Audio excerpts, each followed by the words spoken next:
ಎಲ್ಲರಿಗೂ ನಿಸರ್ಗ ಕ್ರಿಯೇಷನ್ಸ್ನ ಸ್ವಾಗತವನ್ನು ಹೇಳುತ್ತಾ ಇವತ್ತಿನ ಕನ್ನಡ ಕಲಿಕೆ ಕ್ಲಾಸಲ್ಲಿ ಸ್ವರ ಊ ಇಂದ ಸ್ಟಾರ್ಟ್ ಆಗುವಂಥ ಪದಗಳು.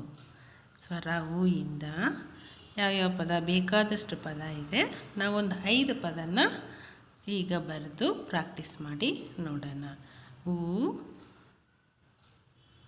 ಸೊನ್ನೆ, ಊಗೊಂದು ಸೊನ್ನೆ ಊ, ಗ ಕೊಂಬು ಗು, ರ ಉಂಗುರ ಅಂತ ಆಗುತ್ತೆ. ಆಮೇಲೆ ಹೂ ಬರೆದಿದ್ದೀವಿ.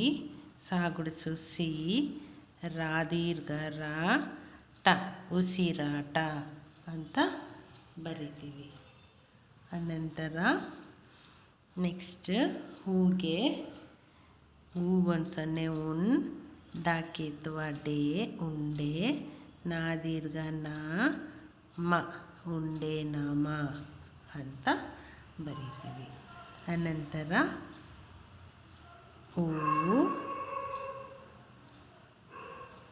ಶ ದೀರ್ಘ ಉಷಾ ಅಂತ ಬರೆದು ಕಾಗುಡಿಸು ಕಿ, ರ ನ ಉಷಾ ಕಿರಣ ಅಂತ ಬರೆಯೋಣ. ನೆಕ್ಸ್ಟ್ ಹೂಗೆ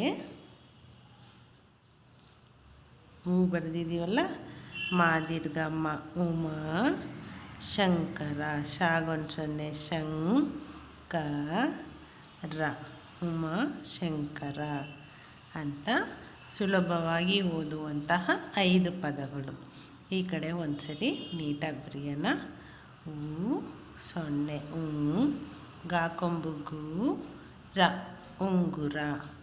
ಅನಂತರ ಹೂ ಸಾಗುಡಿಸು ಸಿ, ರ ದೀರ್ಘ ರ, ಟ ಉಸಿರಾಟ. ನೆಕ್ಸ್ಟ್ ಹೂಗೊಂದು ಸೊನ್ನೆ ಉಣ್, ಡಾಕಿತ್ವ ಡೆ ಉಂಡೆ, ನಾ ದೀರ್ಘ ನ, ಮ ಉಂಡೆ ನಾಮ ಅಂತ ಬರೆಯೋಣ. ನೆಕ್ಸ್ಟ್ ಹೂ ಶ, ಉಷಾ ದೀರ್ಘ ಬರೆದು ಉಷಾ, ಕಾಗುಡಿಸು ಕಿ, ರ ಣ ಉಷಾ ಕಿರಣ ಅಂತ ಬರೆಯೋಣ. ನೆಕ್ಸ್ಟ್ ಉಮಾ,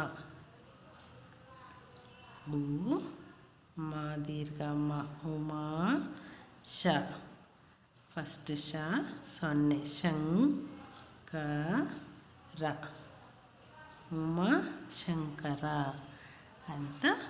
ಇದು 5 ಪದಗಳು ಹೂವಿಂದ ಸ್ಟಾರ್ಟ್ ಆಗಿ ಬರುವಂಥ ಪದಗಳು. ಇದಿಷ್ಟನ್ನು ಚೆನ್ನಾಗಿ ಪ್ರಾಕ್ಟೀಸ್ ಮಾಡ್ಕೊಳ್ಳೋಣ.